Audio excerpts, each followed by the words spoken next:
Bookcase and Coffee presents Buzzing About Romance, a quick shot of romance. Hey everyone, welcome to Buzzing About Romance, a quick shot of romance.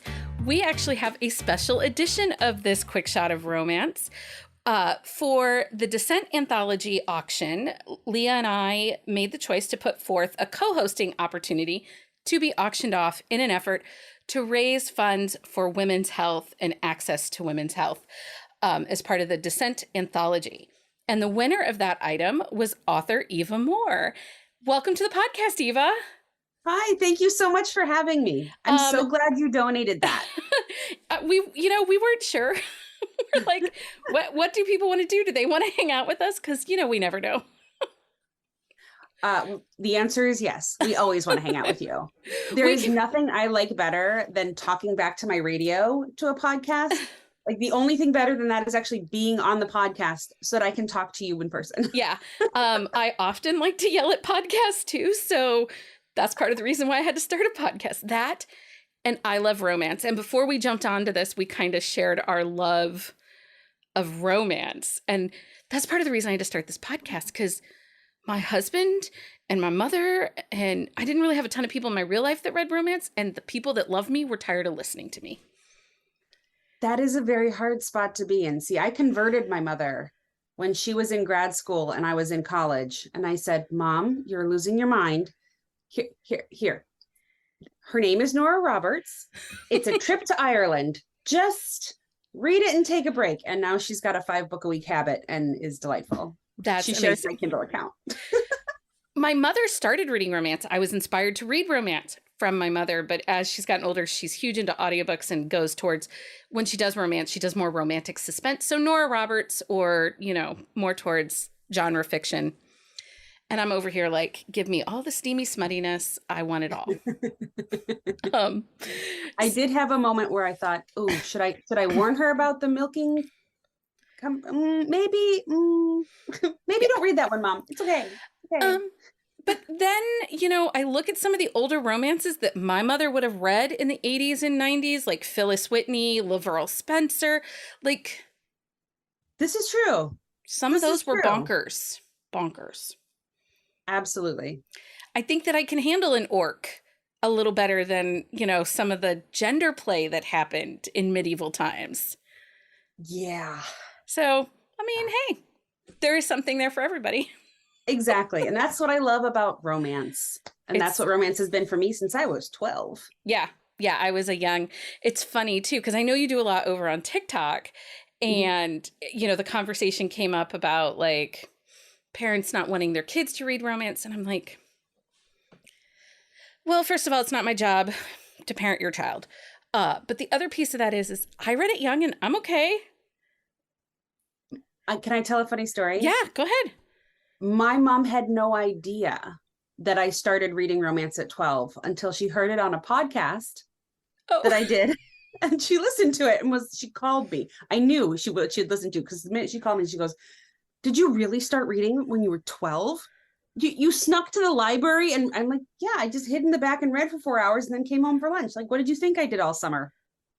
And she was mortified. And I said, but Mom, I knew more about what sex was, how it should feel, when it felt wrong. I had a good grip on male archetypes, so I knew which ones I liked and which ones I didn't. So when I started dating, I had more functional knowledge than most girls my age. Yeah. And I was very good about being able to like date a guy 2-3 times and be like, nope, you're not for me. No. I agree with all of that. I agree with, and we talk about everybody's romance origin story a lot on the podcast. And if you think about it, though, if you read Babysitter's Club, there was the Marianne and Logan storyline. How is that not a romance? Who was the author? Scott Odell, right? He wrote a whole bunch of like historical fiction with a female teenage protagonist. Witch of Blackbird Pond was another one. Like that was my entry point, was like I found all these historical fictions that I loved because I was a history nerd at that point in my life. And then all of a sudden there was smooching in them. And I was like, oh, this is even better. But if you think about like Sweet Valley Twins and when they went to high school, and there just seems to be this natural progression. Now, should I have jumped from Sweet Valley Twin high school into Jude Devereaux?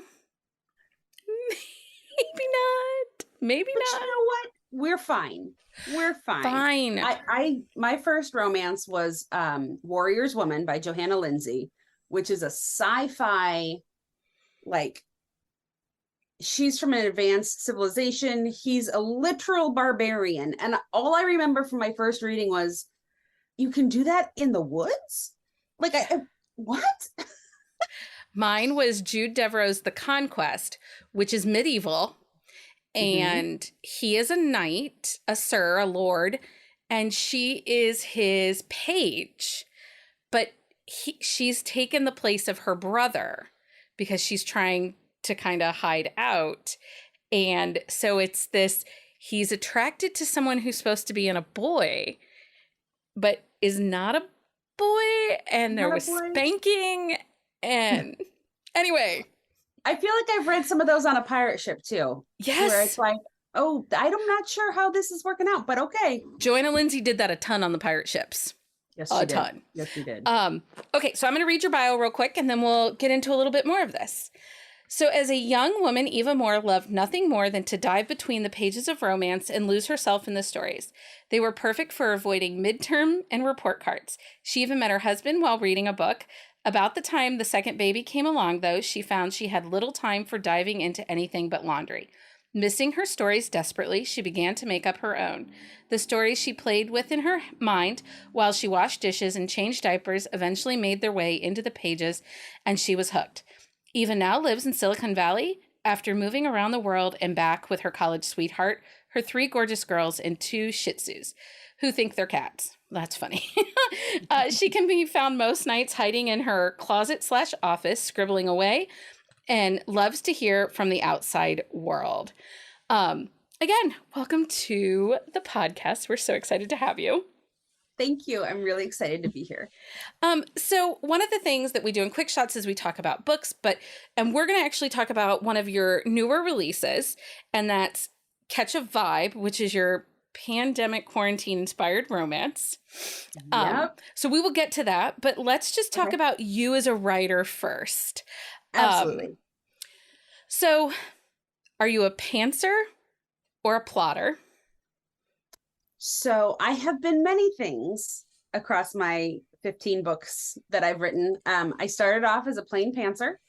I then moved into like heavy detailed plotting, and that was too much also. And so now I'm more of a plantser. Like I have like sticky notes that tell me like the general idea of what's going to happen. But if I go too much deeper, my brain is like, oh, this is boring. You've already written this. You don't need to write this again. And then it takes me forever to actually write the scene. So I do outline loosely. I'm staring at my murder wall right now. My writers club, we call it our murder wall because it's like brown paper on the wall with sticky notes, and all it's missing is like red strings. And so funny. But that's my guideposts. Yeah. I have an author that I work with that she has big windows in her office, like a wall of windows, and she takes window markers and writes out her timelines for her books on her windows. And I'm like, okay, you do you, sister, but if that gets wiped, where are you going to be? So this is the thing. Like I got a roll of that like brown butcher paper and taped it to the wall so that I can put my sticky notes on it. But when I go to a conference or a writer's retreat, I can just roll it up and bring it with me and unroll it when I get there. Smart. Because I used to keep it on a big, like, here. I used to do it on a board like this. Yeah. But this doesn't fit in a suitcase very well. No, it doesn't. Not very well at all. So one of the things that's part of romance are tropes. And in our podcast, we're a little heavy on tropes. We do trope talks where we give book recs based upon some of our favorite tropes or niche tropes. Do you have a favorite trope? I do. I love a good grumpy sunshine. I love a friends to lovers. I love a good cinnamon roll. Like I'm definitely more on the cinnamon roll beta end of the spectrum than the alcohols. But I would say like Grumpy Sunshine is my number one. Love it. We did a recent episode where we talked about Grumpy Sunshine, and our complaint is some people will label things Grumpy Sunshine, but they're just grumpy. really an asshole. Yeah. They're not really grumpy. Yeah, no. Like I love a Grumpy Sunshine, but he can't just be a jerk, or she can't just be a jerk. There has to be reasons. It's not the same. It's more like taciturn and reserved and kind of like grumpy. Like you just want to give him like a donut or something and be like, cheer up, my dude. But there can be like a trauma associated to the grump. It just has to be like being angry for a purpose, not just angry. Yeah, no, I agree. If they're just angry, I want to just put them in timeout and be like, shut up and sit over there. Like you do with your children. Yes. But I think it's one of those tropes that it's becoming a little more common and a little more popular, but it's really difficult to do it correctly. And actually, when we were going back and forth as to what we were going to do for this episode, you had mentioned After Hours on Milagro Street by Angelina M. Lopez. That is a great Grumpy Sunshine. She is a grouch. Yes. And it's a gender flip Grumpy Sunshine because the female lead is the grump and sweet, soft Professor Boy is the sunshine who just wants to give love, Oh, I love that book. It's so good. That book was so very good. Okay, so what helped you make that decision? Not only, so you had the stories kind of bumbling around in your head, but you have to take from writing those down on paper and then pushing publish, because you are an indie author. I am. So this is all on you, sister. So I had one kiddo potty training and another one nursing at the same time. So I wasn't leaving my house. I didn't have any time to myself to like sit with a book and read. That was not a thing that was happening. And so I had this dream, and it was a really good dream. It was like the bleak moment of a book. And I was like, that's not a book I've read. Like, I don't know where this came from, but it's not a book I've read. And then it came back the next night and the next night and the next. And I was like, oh my God, I have got to sleep. Like, I've got to get this dream out of my head somehow. And so I just wrote it all out, because that's often how I process my thoughts. And then I got intrigued by who these characters were. And I thought, I'll just noodle it. I'll noodle for a while. And started writing, got really excited. I did the So You Think You Can Write contest with Harlequin. The Harlequin did a couple years ago. Mm-hmm. And I made it past the first round in that, but I didn't final or anything. But it was exciting. And it was something that was, it was a genre that I loved. It was something that was completely mine and not related to my children. I used to be a teacher, and I was used to thinking all day long. And I was going insane, not thinking about anything but other people's bodily functions. It's a lot. It is a lot. So much. They are now 14, 11, and 7. So like we're past a lot of that. But I was trying to figure out what my identity outside of wife and mother could be. And I was really enjoying writing these stories. And so I said, well, I want to be published by the time I turn 35. And on my 35th birthday, I uploaded my story with my own homemade cover, completely unedited, just tossed it up on Amazon. Do not do what I did. No, but you know what? It's okay that you did what you did, because you had the guts, you had the power, you did something like that. That's amazing. It might not have been perfect, but rarely are our first goes perfect. Right? Well, so then I pulled it down a year later. I did some edits. I wrote the 3 other books that were in that series. I tried pitching to agents and editors, and they were all like, okay, but you've already published one, so we're not going to take the rest of the series. So I was like, okay, well, I guess I'm in this indie game, for good now, and I should probably figure out how to make it work.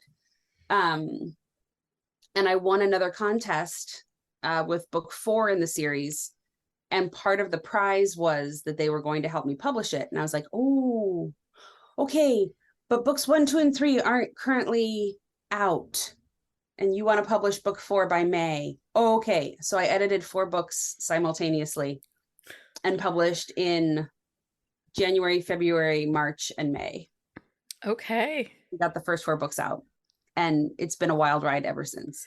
It's so exciting though. And I think it takes like true like gumption and lady balls to do it.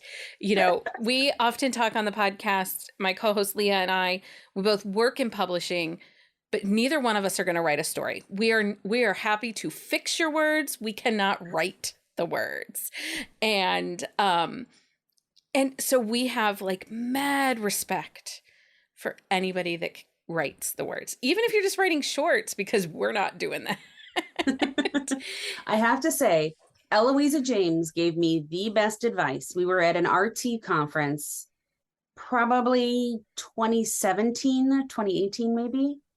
And so in addition to being an amazing historical romance author, she's also the chair of the English department at Fordham University. Yeah. And we were talking about me being nervous about like it's not good enough, it's not perfect. Like I'm scared to put my book out because I know it's not perfect. And she said, stop.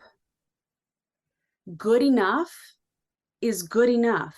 Get the book to good enough and move on to the next one where you will get even better. Like, do you think that white men are laboring over their words, spending 4 or 5 years perfecting a book? No, that's not, like, they think it's good, they put it out there. Take that energy and just do it. Do it. Good enough is good enough. And you don't have to be perfect, because perfect is a construct. It doesn't exist. It doesn't. And it certainly doesn't in something like publishing and books that's always evolving. We're always moving a little more forward. We're seeing things changing almost on a daily basis within publishing. And, we can only hope that it continues to change and change for the better and not backslide. Absolutely. So yeah, like you have to do it. You got to take that chance on you. And as a mom and, also a woman, it's harder even for us, but we're showing our daughters we can do this. Look at us. That was a really big part of it for me, was I wanted my daughters to see me making time for something I love, putting effort into a job, even though I'm a stay-at-home mom, and I have been since number 2 came around. We lived abroad for a while, and so life got kind of hectic. But I really wanted them to see me, like, even if you're raising the family, you can still take time for yourself. You can still make space for the things that make you happy and that drive your ambition. And it's important. It's so important to have something that's yours. Yeah. So my girl child is older. She's 17. My boy child is 19. And I've been a stay-at-home mom since I had my boy child. And it's hard to carve out your own time, especially when they're little and they're close together in age. Yes. And for me, the pandemic is what gave us the opportunity to start the podcast. And, my girl child is excited to be a part of things. Like, she picks up books now, and she reads all the queer romances for me and tells me what I'm supposed to be reading and what works. And I love it. I love that she's able to see me being, hey, listen, I'm 40 something years old now. And even though things weren't exactly cookie cutter and perfect, you can continue to reinvent yourself and to try new things and put yourself out in the world. Absolutely. So my 14-year-old is asking me, Mom, when are you going to hire me? Because I told her that I would teach her how to be an author's assistant, so that she would have the skills of how to build a how to build a website, how to update back matter, how to go into all of the different promotional sites and check on your advertising, like all the stuff that I hate to do that I would just love to make her do instead. And I said, when you go to college, you can, like, I have all of the friends who would love to hire you, and you can work on your own hours, make good money, do what you want to do at school, and have a solid backup career with transferable skills. And she's like, oh, that's really smart, Mom. I'm like, yeah, your mom's really smart. Yeah, really super smart. My girl child makes 99% of our TikToks and tells me what's trending and what I'm supposed to do because I am old. So the book that you most recently released was called Caught a Vibe. It is your pandemic-inspired romance. So it's really cute. It's really funny. And I have to be honest, I don't always love a beta hero. However, you made me love Dash. He makes sense against Penny. I will link the synopsis in our on the shelf show notes. So if you guys want to find out a little bit more about the synopsis, you can do that on our website. This book released August 30th of 2022. So this is close kind of proximity. It's such a cute illustrated cover. Thank you. I did it myself. There you go. What are some of the other tropes? So close proximity, second chance. There's most of my books have a strong like mental health aspect to it. So there's ADHD and learning to how to interact with each other through that lens. You've got an alpha heroine who is a kick-ass CEO of her own company. Like I said, I do love a cinnamon roll. I tend to write a lot of them. I feel like Dash kind of fits that mold. What are the other tropes? There's sickbed trope. Yeah. Right? Because she gets COVID.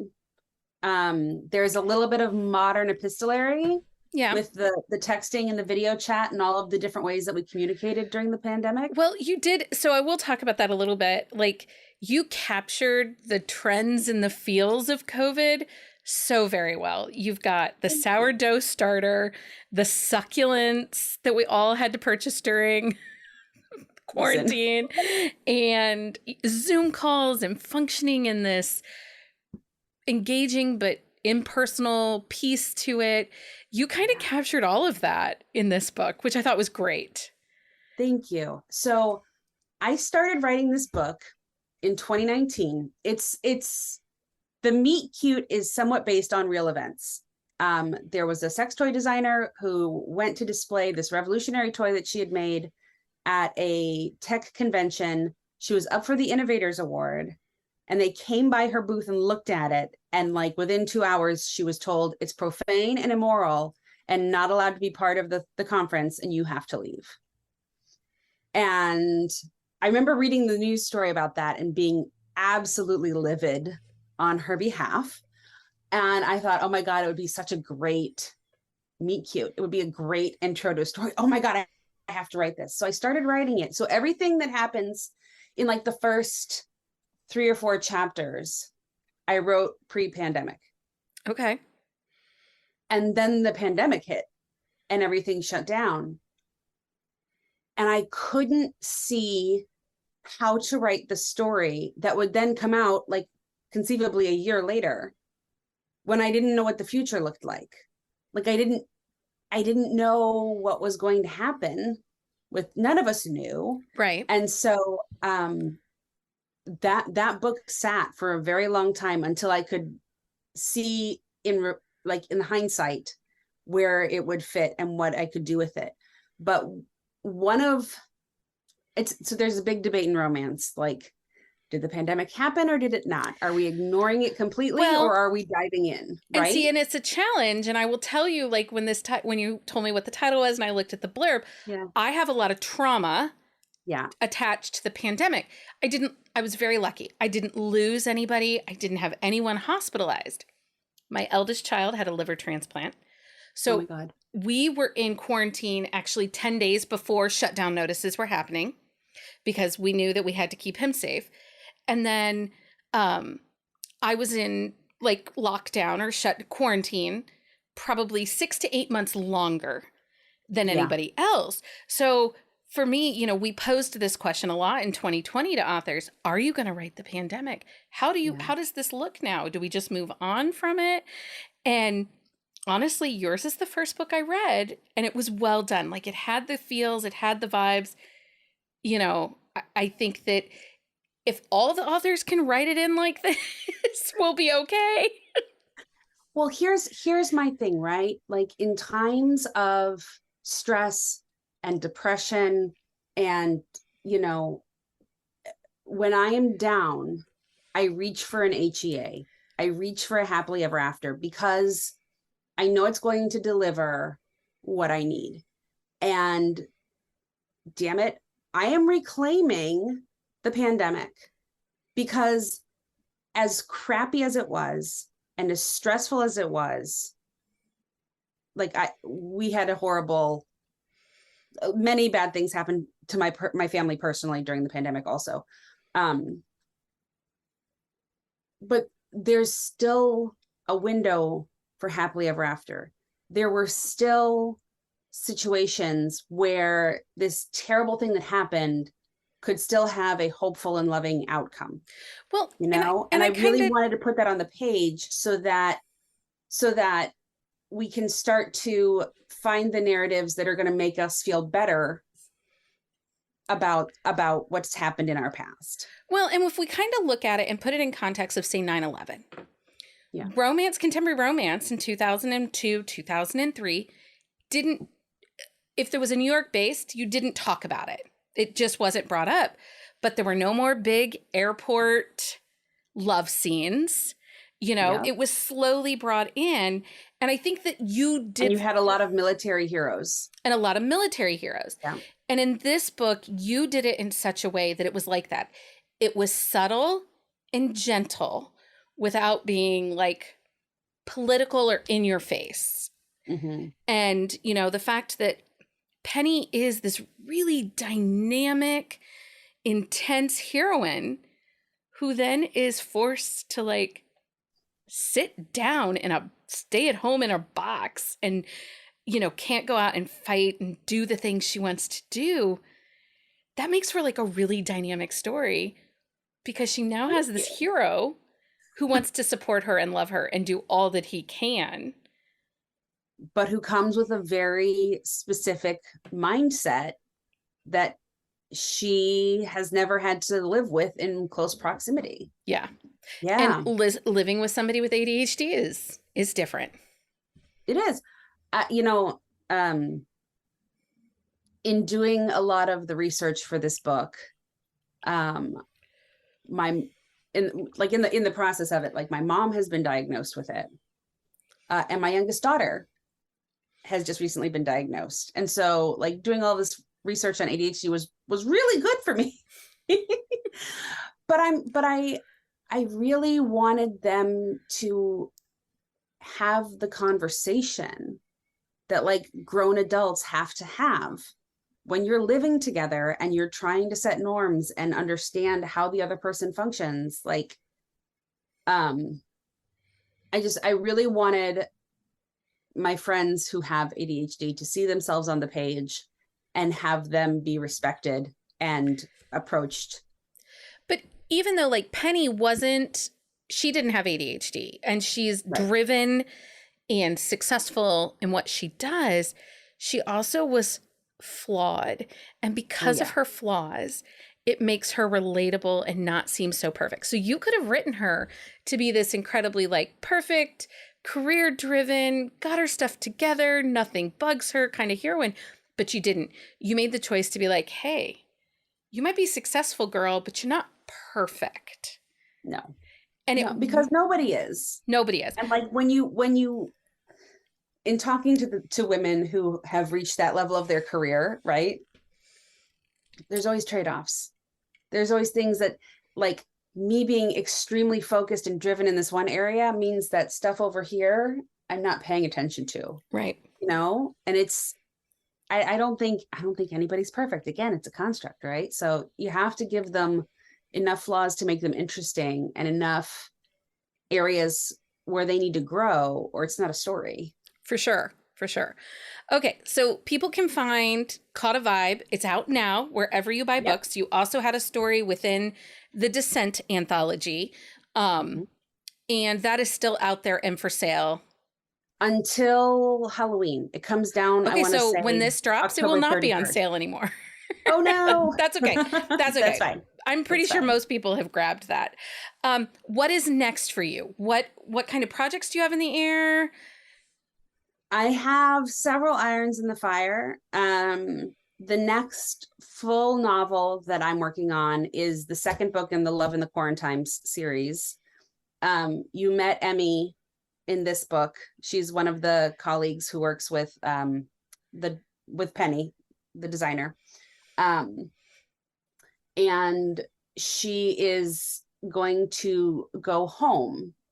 That's her pandemic thing. She's a single parent and she can't really function well by herself working at home with her daughter at home. So she moves back to be with her parents so she can have some help with her kiddo, because all of us who were home with a kiddo, oh my God, it was a lot. And she runs into her middle school crush who has set up a lot of her buttons around men she won't date. Oh. Okay. So it's called Electric Love, off of the TikTok trend where you kiss your best friend and see what happens. Okay. Well, that sounds awesome. And when can we expect that? Next? Oh, I have no idea. Oh, okay. No idea. It's currently, it was a Christmas novella. Oh. And now it's a Valentine's novella. And like, we're just going to see when that comes out. That's okay. But I'm also got 2 stories currently running on my Patreon. One is Lumber Snacks, again, based off of our lovely TikTokers who like to chop wood. And the other one is called Thirst Trap. And it's basically what would happen if a Chris Evans type person went on Broadway in The Sound of Music and fell for the stage manager. Okay. So in our on the shelf show notes for this episode, I will link all the places to find Eva, including her website and her Patreon. Thank you so much for bidding on this and coming on and chatting with me about Caught a Vibe and about being a romance author. Thank you so much for supporting the auction. I can't believe, I can't wait until we can announce final numbers, because it is a significant chunk of change that is going to reproductive rights. And I am so proud of us. So exciting. So exciting. And congratulations on getting your USA Today bestseller letters. That's so exciting. Thank you. Thank you. I can't imagine a better project to do it on. No, it really was perfect. It's exactly the project that it probably needed to happen on for so many. So congratulations. And again, thank you so much for joining us. Until next time, everyone, happy reading. Find us on Instagram at Buzzing About Romance or on Twitter at Buzzing Romance. If you like the podcast, please leave a review. If you'd like to support us directly, join the Bookcase and Coffee Patreon and receive exclusive content only available to Patreon members. Check out bookcaseandcoffee.com for our on-the-shelf show notes.